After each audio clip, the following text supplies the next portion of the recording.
Bukit Tinggi adalah kota kelahiranku, tempat aku dibesarkan, tempat aku menimba ilmu, hingga sekarang aku pun menjadi abdi negara di kota ini. Kota yang dijuluki kota wisata di Sumatera Barat ini memang selalu ramai dikunjungi, apalagi setiap hari libur. Banyak sekali wisatawan domestik ataupun mancanegara yang berkunjung untuk melihat objek wisata yang berhamburan di kota ini.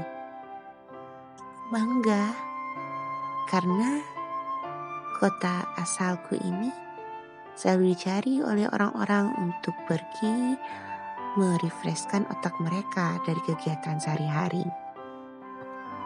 Tidak heran memiliki banyak tempat wisata, tentu Bukit Tinggi juga memiliki banyak cerita masa lalu.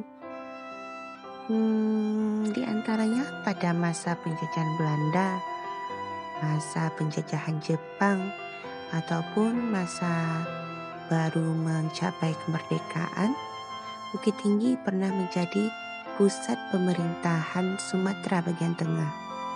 Selain itu, kotaku ini juga pernah menjadi pusat pemerintahan saat Yogyakarta dikuasai oleh Belanda.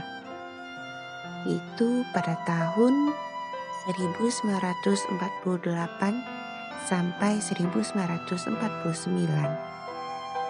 Selain itu, Benteng Verdekot juga dimanfaatkan oleh Belanda di kota ini sebagai benteng pertahanan dan tempat peristirahatan opsir-opsir yang berada di wilayah jajahan timur ini. Selain itu, pada masa penjajahan Jepang juga tidak kalah memanfaatkan Bukit Tinggi sebagai tempat pelatihan militer mereka.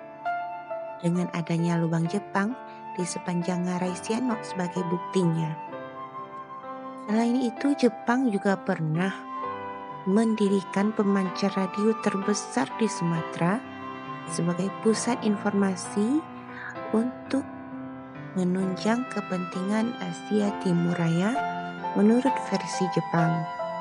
Di Bukit Tinggi juga merupakan kota kelahiran salah satu tokoh proklamator Indonesia, Dr. Andes Muhammad Hatta.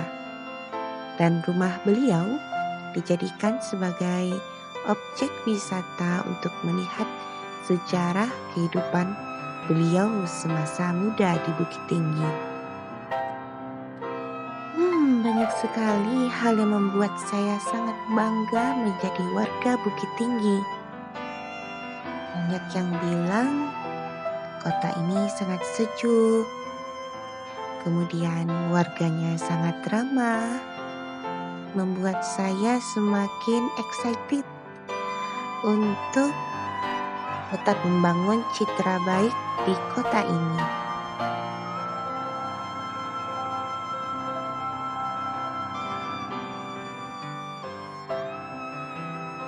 Di negeri di mana kita lahir, tumbuh menyulam impian masa kecil.